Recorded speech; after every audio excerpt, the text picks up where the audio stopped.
Bueno, contestando a tu pregunta, Jesús, ¿no? Hay dos situaciones que yo creo que han visto ustedes en entrevista, ¿no? Nunca, nunca, y es horrible.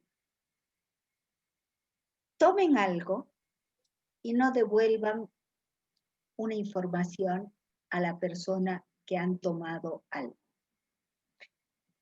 O sea, ¿qué me dirían si yo les regalo un tesoro y ustedes no me dicen ni gracias? O no me dicen qué les ha parecido ese tesoro. Parte de nuestra ética profesional está en la devolución. Y en este caso, en estos casos que son casos muy delicados, Jesús, y chicos en general, porque estamos hablando del catsex, no solamente tenemos que devolver a los papás, sino que también tenemos que devolver al niño. Y generalmente con el niño, ¿qué es lo que pasa? Pasa que cuando ha habido daño, son en los únicos casos casi que nosotros tenemos que asumir una labor terapéutica. ¿Qué quiere decir labor terapéutica? Quiere decir labor de limpieza. Terapia es limpieza.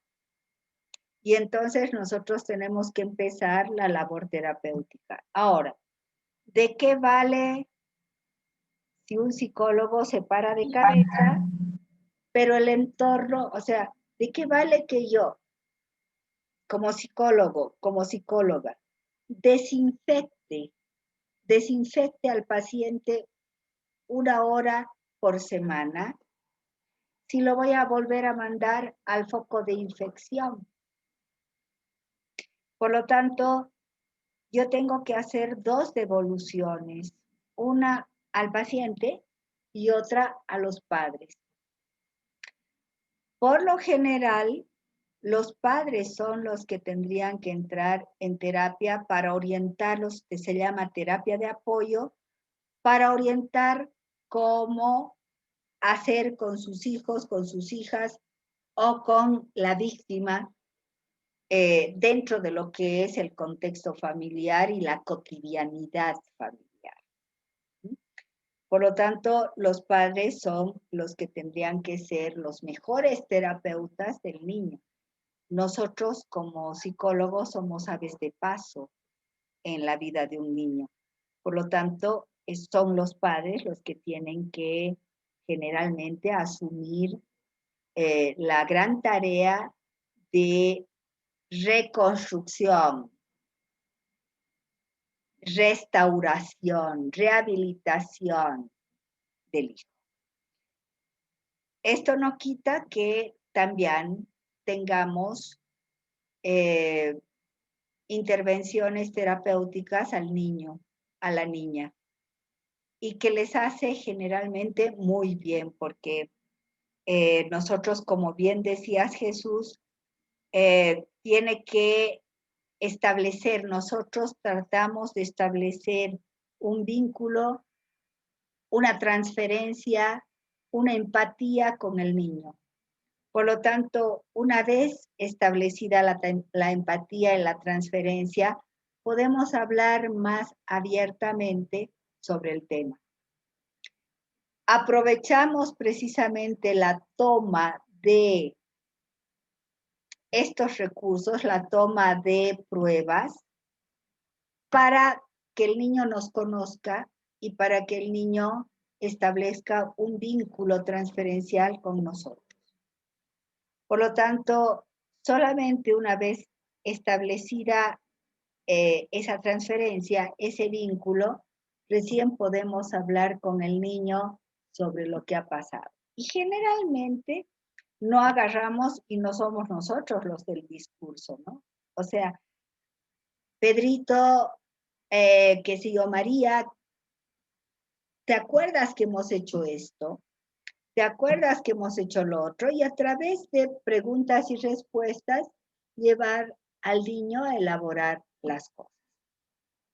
Alguna vez se le dice, yo he visto que, o sea, mira, este puede ser tu abuelo, o este puede ser tu primo, o este puede ser fulanito que se portó mal contigo, ¿no? O sea, podemos hablar eso, pero no se olviden de que para ser psicóloga de niños tenemos que volvernos niños y tenemos que tratar de pensar como ellos y tenemos que tratar de razonar como ellos para que ellos nos expliquen.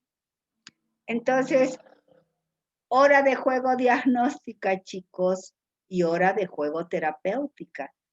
En la terapéutica tenemos muchísimos recursos para enganchar al niño. Por ejemplo, nuestros juguetes.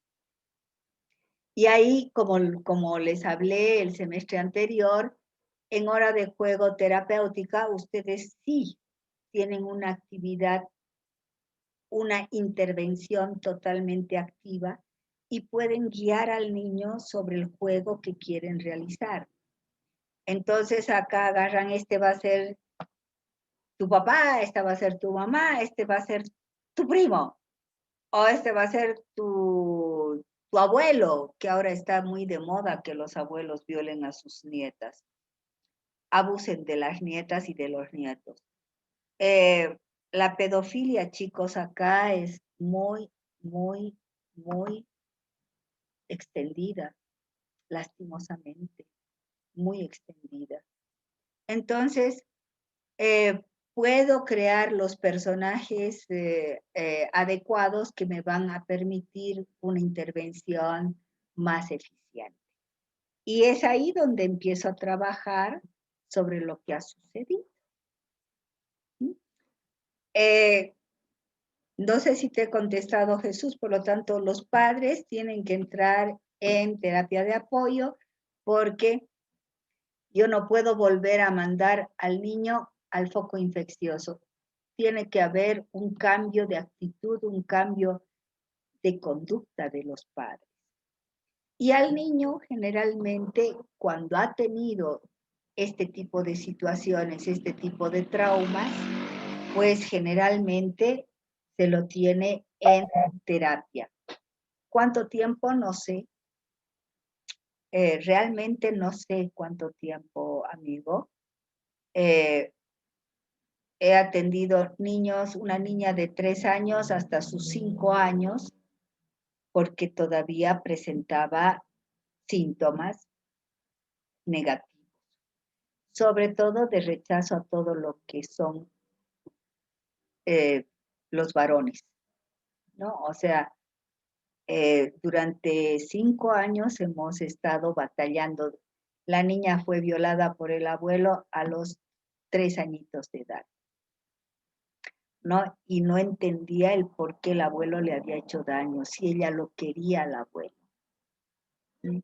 Entonces, he tenido ese tipo de experiencias eh, y no les puedo decir cuánto tiempo, porque hay niños, he tenido niños, niñas que lo han tomado como juego, o sea, el violador jugó con ellas y por lo tanto no, ¿qué le voy a decir? No, ese juego está malísimo, no lo ha tomado, no se ha inscrito como trauma, no se ha inscrito como negativo, ¿no? Entonces, eh, en ellos, en esa clase de chicos abusados de esa forma, pues es más fácil porque lo ha tomado como un juego, no se ha convertido en un hecho traumático.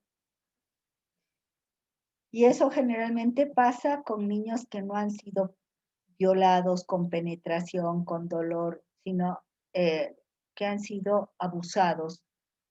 Hay una diferencia entre estupro y violación. Entonces, ahí está Jesús. Esa es mi respuesta. ¿He satisfecho tus expectativas?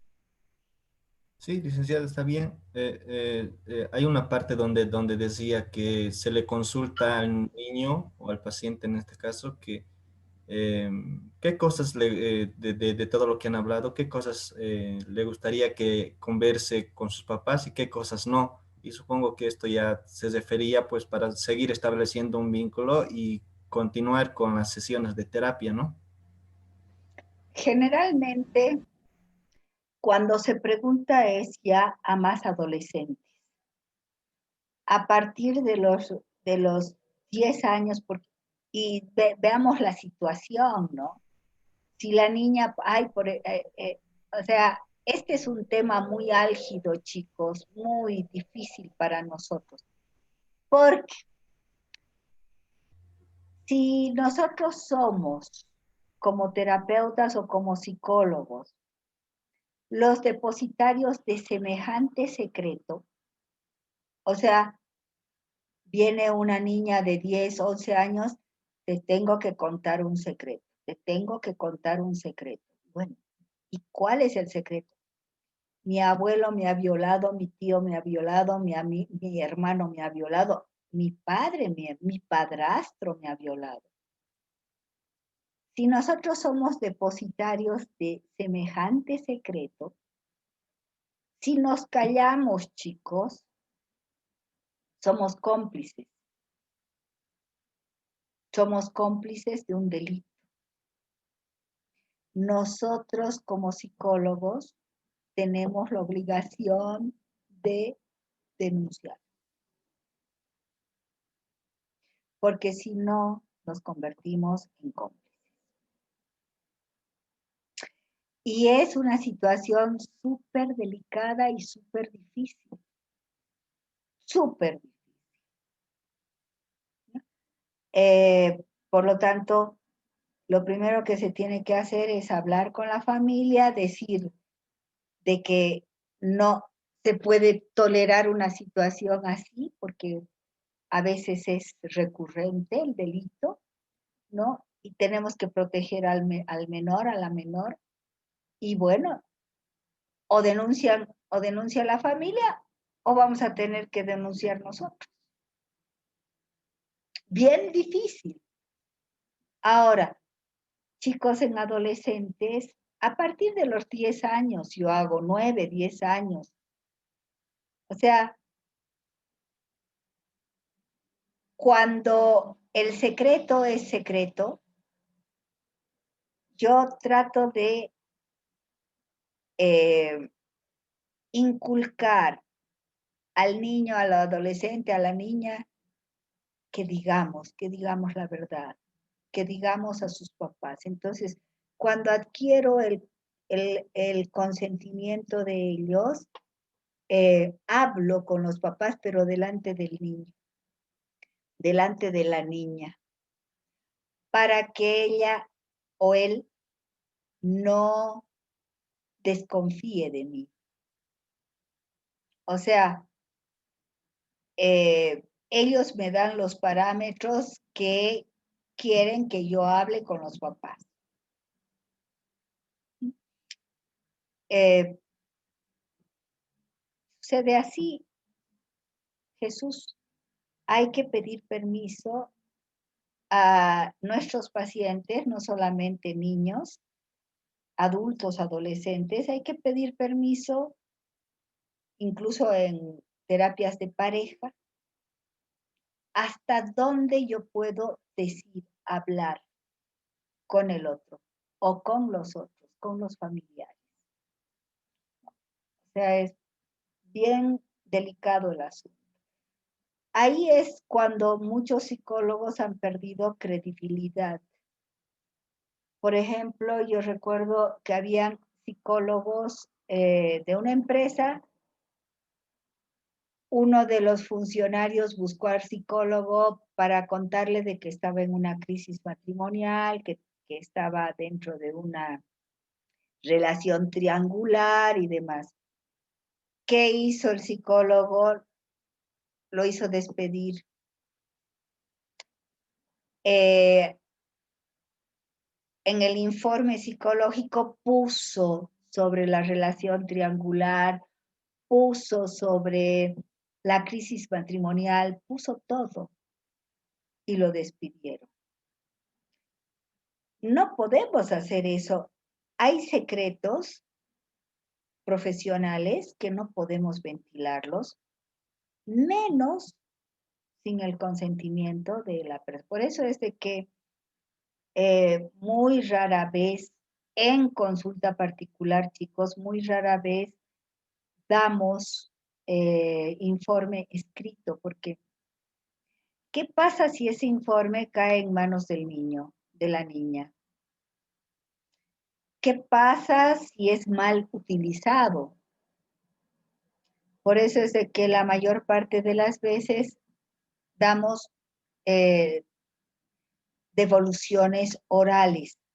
Ahora, si ustedes van a trabajar en una institución o en una empresa, no van a poder hacer eso. Van a tener que sentarse frente a su computadora pero tengan en cuenta que hay cosas éticas y dentro de la ética es pedir permiso al testado de la edad que sea sobre la información que podemos brindar sobre él a terceras personas o a cuartas. Perfecto, licenciada, gracias.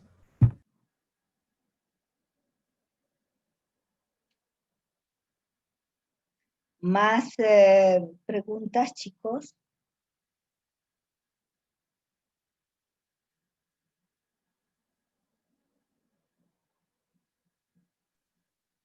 Licenciada, yo tengo una última pregunta.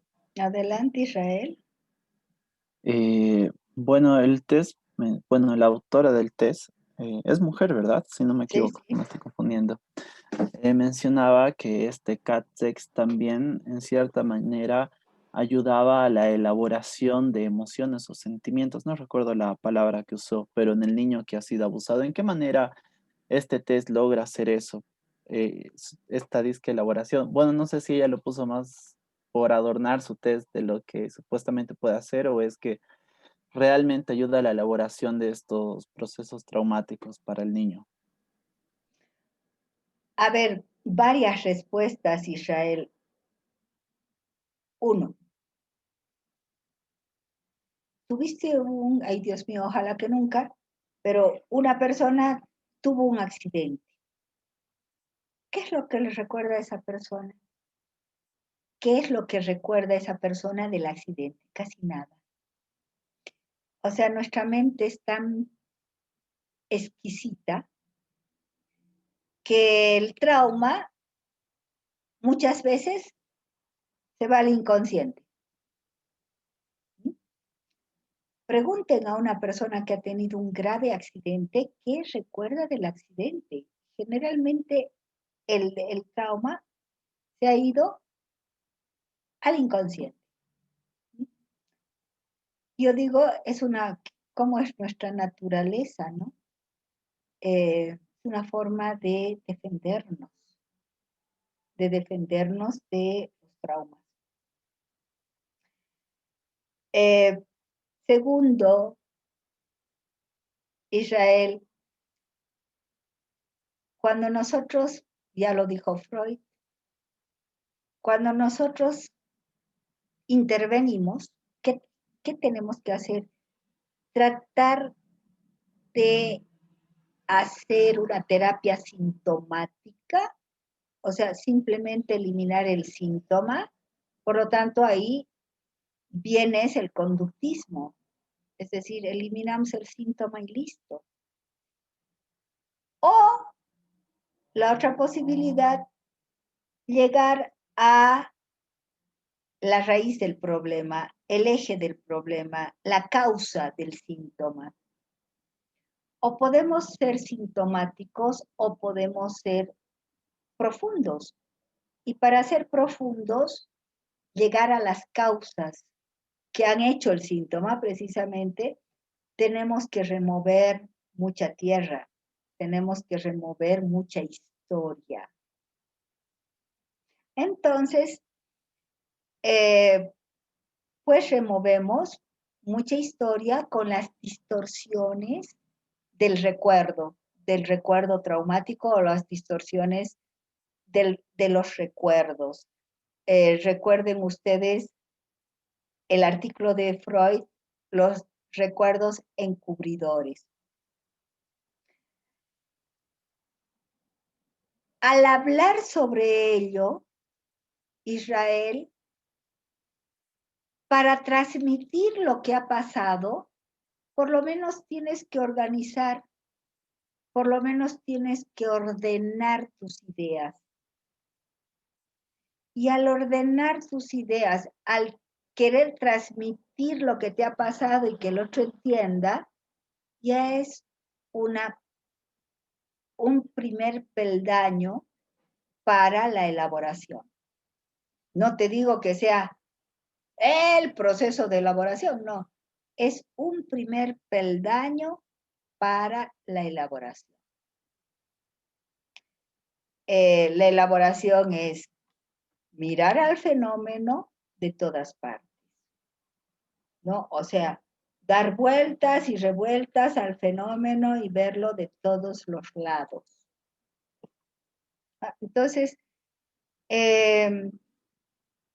ya incluso cuando nosotros contamos un sueño, el sueño ha sido totalmente desordenado, sin ninguna lógica, típico del sueño.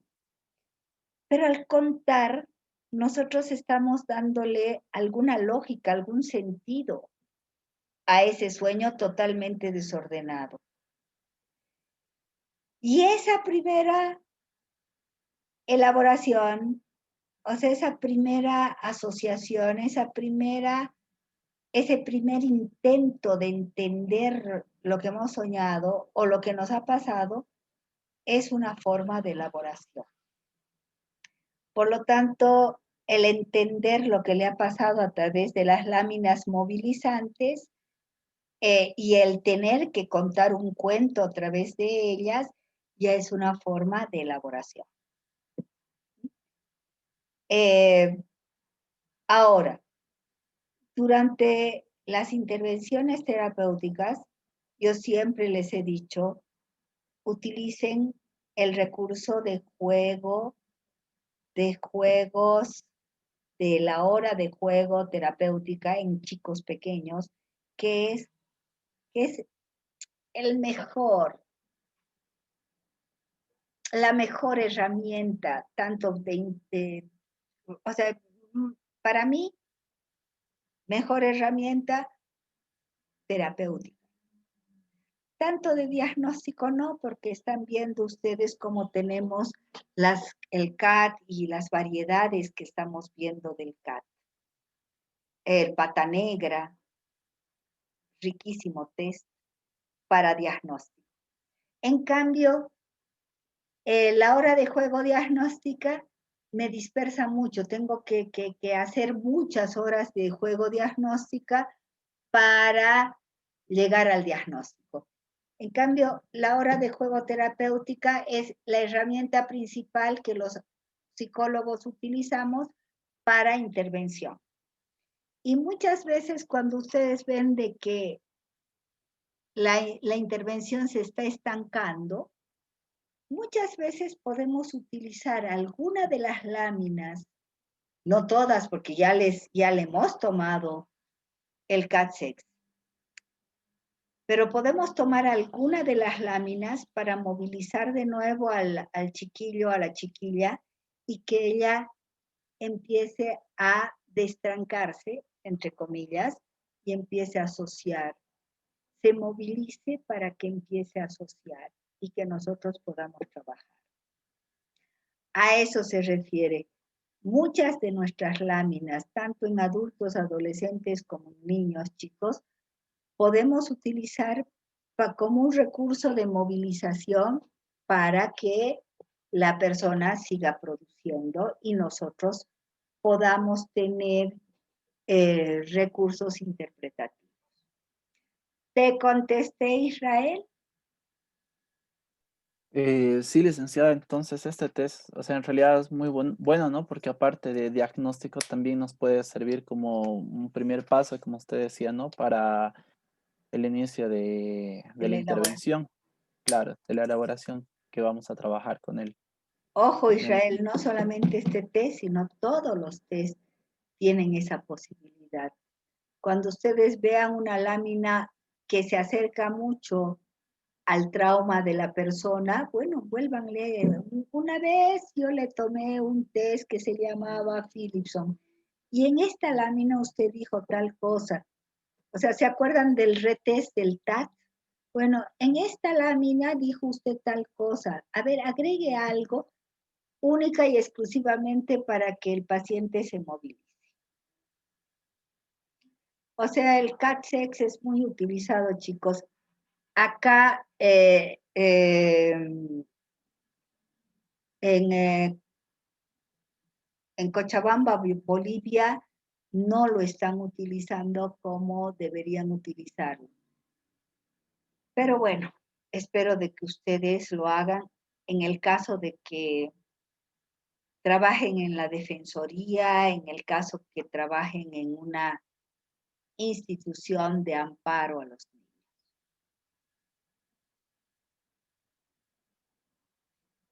¿Habrá alguna pregunta más? Sí, dicen buenos días. En caso de que el agresor sea otro menor, ¿convendría también hacerle a este otro menor el test? Sí. Chicos, los violentos sexualmente son en determinado momento víctimas de violencia también sexual. Es decir, el violador es porque ha sido violado de alguna forma. Por lo tanto, si es un... Ahora, ojo, Ana Delgadillo, tenemos que ver algo, ¿no? Depende mucho la edad, porque no es lo mismo los juegos sexuales infantiles. Recuerden ustedes Freud, que dice que cuando nosotros somos polimorfos y perversos, los niños tienen juegos sexuales, se tocan los genitales, hacen juegos sexuales y más si, no, si viven en un medio donde no hay recato frente a lo sexual. Eh, hay muchos niños que viven en viviendas donde una habitación sirve para comer, la misma habitación está la cocina, la misma habitación está la cama de los papás, en la misma habitación está la cama de los niños y generalmente hay todo eh, una muy poca organización, muy poco orden para respetar determinados espacios. Por lo tanto, muchas veces el papá y la mamá están en plena actividad sexual y los chicos están ahí mirándolos. Entonces,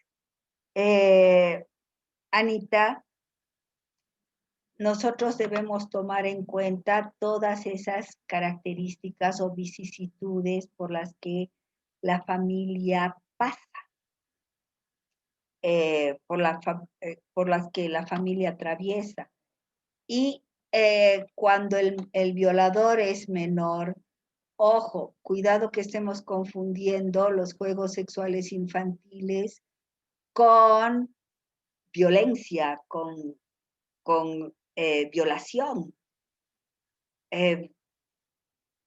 Cuidado que tildemos de violencia sexual a un niño que estaba jugando simple y llanamente lo que vio con sus padres o lo que en algún momento fue espectador.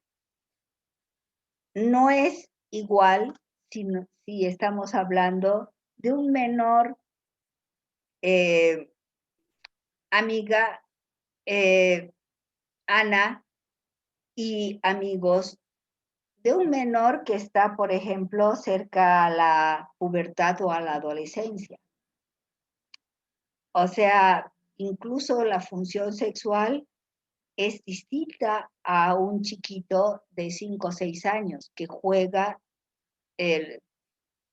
esto de los juegos sexuales infantiles. Entonces, los niños ya más mayorcitos ya tienen otro grado de actividad sexual, por lo tanto, siguen siendo menores. Pero, ojo, ¿qué ha pasado con ese chico para hacer esa transgresión? ¿No será que él también ha sufrido de determinado tipo de transgresión sexual? Y chicos, cuando digo determinado tipo de transgresión sexual, pongamos lo sexual en el sentido más amplio. Desde este hecho, por ejemplo, de que los mayores no tengan ningún recato con su vida sexual, ningún cuidado con su vida sexual frente a los menores, ¿no? Hasta el hecho de exponer a los niños a determinadas situaciones totalmente evidentes en torno a lo sexual. Ya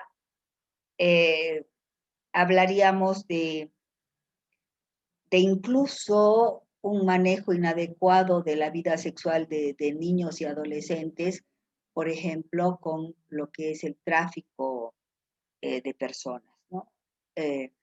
O sea, chiquitas de 12, 13 años que desaparecen para transformar su vida en actividades de tipo sexual, o sea, enfocadas en actividades de tipo sexual. Entonces, chicos, nuestro mundo está lleno de delitos, por lo tanto, Ana, el problema de un niño transgresor, agresor, victimador sexualmente de otro niño, hay que estudiarlo mucho y obviamente hay que ver qué es lo que ha pasado con ese niño. Nos está pidiendo ayuda también, de diferente forma, pero nos está pidiendo ayuda. Ese chico corre más peligro de ser el día de mañana un delincuente, ¿no? El agresor corre más peligro si nosotros no intervenimos. Entonces, Anita, hay que denunciar. Ese Gracias, chico Lisa. necesita ayuda. Más preguntas, chicos. Tenemos todavía 5 minutos.